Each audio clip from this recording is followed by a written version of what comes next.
different problems that's going on, and not a whole lot going on with diabetes. And I don't think a lot of people realize that diabetes is an epidemic. It's fast becoming the leading cause of death. It's underreported when somebody dies from a heart attack or kidney failure or a stroke, and that they're not saying that it's related to diabetes, that it was a complication.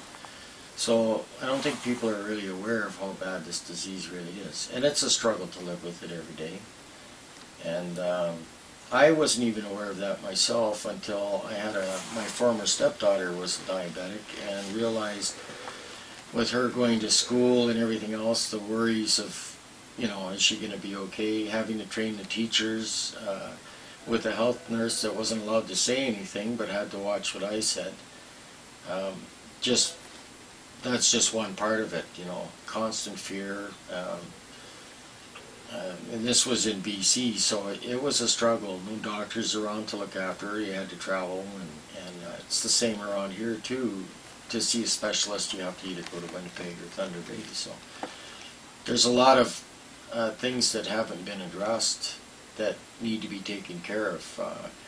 These insulin pumps and stuff like that, they should be free for everybody. Ontario's got a pretty good program going for them, but just coming out of Nova Scotia, New Brunswick, Prince Edward Island, those people down there get no help whatsoever, not even for the children.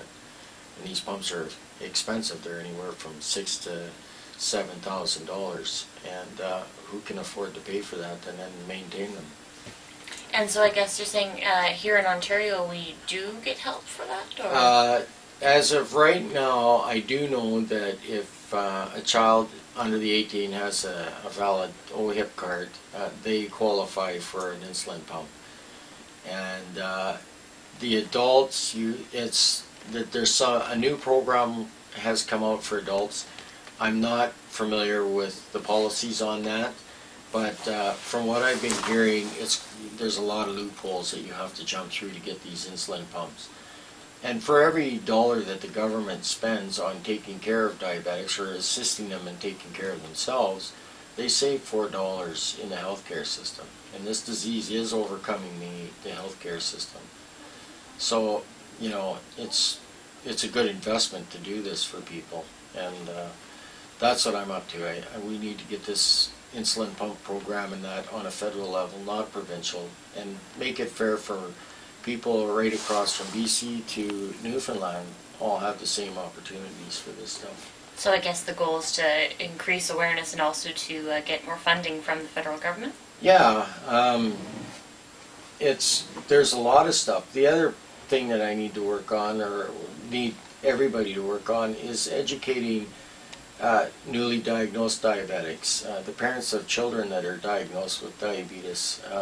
And I've had the opportunity to talk to a number of people. When a child goes into insulin shock, if the doctors and the nurses involved can tell them that, well, this is what you need to do and everything else like that, but the parents don't understand how the child feels, and I think that's an important factor that's been left out. And the people that I have talked to and explained to them what an insulin shock is like, or what a high blood sugar feels like, they kind of stand back and scratch their head and say, wow, I had no idea.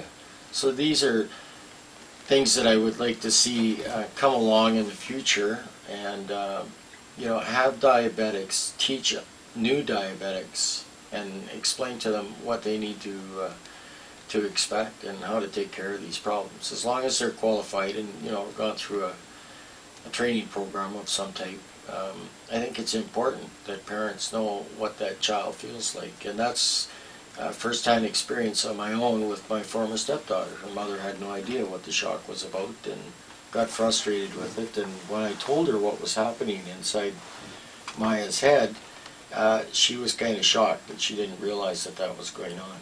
And these are just some of the key points that I want to touch on and bring to awareness, and this is why I'm doing this ride. All right, well, thank you. Where do you head off tomorrow?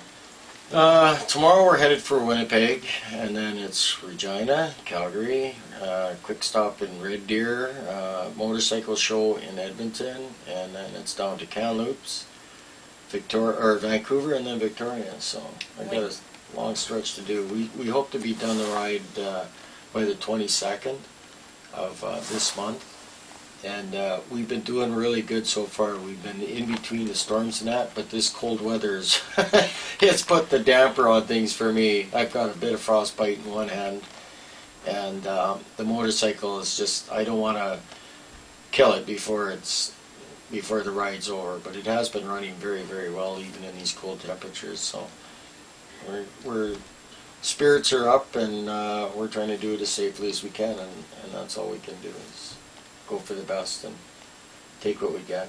All right. Well, is there anything else you'd like to add?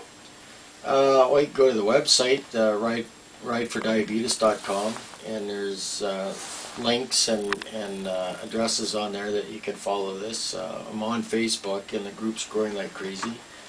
And start phoning your local politicians and asking them why there isn't more programs for this. Like I said, there is a lot of new stuff going on with the Ontario government, and I pat them on the back for it, but I want more, lots more. And just, there's all kinds of stuff. Check the website out and look at the information, and you'll get an understanding of why I'm doing this. And a lot of people said I'm crazy, but this is how important it is to me, because if we don't do something, we're all in trouble, everybody.